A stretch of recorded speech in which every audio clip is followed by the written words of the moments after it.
Hello, welcome back to Solution School. So today we're going to be going over power of a point.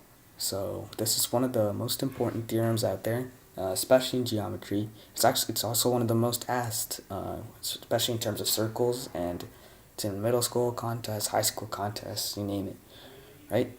So we're going to start out. There are three different cases with these power of the point theorems, right? There's going to be the one with the chord segments both inside the circle, and they intersect. There's one where there's a point outside the circle, which got a tangent, right, but doesn't go into the circle, and a secant, which goes through the circle and intersects at a point. And then there's the final case, which is just two secants extending to a point outside the circle. So we're going to look at each of these, and there's going to be just two formulas you need to do these three. Okay, so we're going to start out with the first case, right? So this is going to be case 1. That's a triple 1, okay?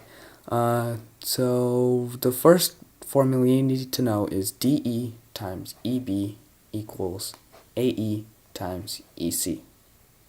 So the problems will give you these three unknowns and tell you to solve for the other one, right? And so it's pretty straightforward. So DE, which is 3, times EB, which is 4, equals AE, which is 2, times our unknown Y. Now these chords can be anything, like they can be the diameter, and the unknown can be any of these four, but solving it is still the same, right? It's just 1/2 times the other half of one segment times the other half of the other half of the other segment. Yeah, so now solving it is pretty straightforward. Y equals 6. And we're done with that one. So the reason for this is actually pretty straightforward. It's just similar triangles, right? It's got that vertical angle, You can look it up online. I'm not going to go through that right now, but okay, so now we're going to move on to case number 2. So this one is the two secants that are intersecting at a point outside the circle. So now the mnemonic for case 2 and case 3 is ow, or outside times hole equals outside times hole. When I say outside and hole, I'm referring to the circle, right? So the segments that are outside are 3 and are unknown, which in this case is R. And the hole is going to be the entire segment from the point all the way up to there, to the point where it meets the circle. So in this case, it's CA and CE. So now let's plug this into our formula. Oh, and by the way, this is a 9, that's not an A, so sorry for that. Okay, so outside, which is 3 times, now the whole, which is 9, 3 plus 6, 9, equals our outside, which is R, times our whole, which is, remember, parentheses, R plus 9.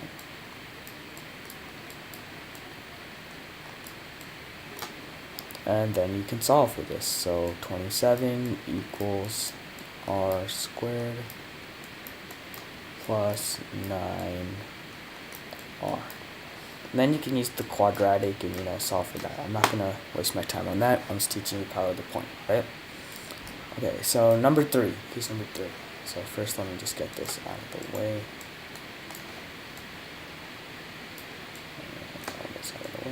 Okay, so now case number 3 is also the same, the same mnemonic. It's outside times hole equals outside times hole, ow.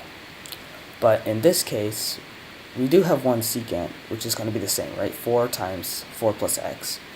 But the other one doesn't have a secant. There's no exact difference between the outside and the hole, right?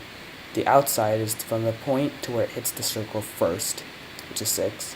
But the hole is also 6. So in this case, it's going to be 6 times 6 equals outside, which is 4, times 4 plus x.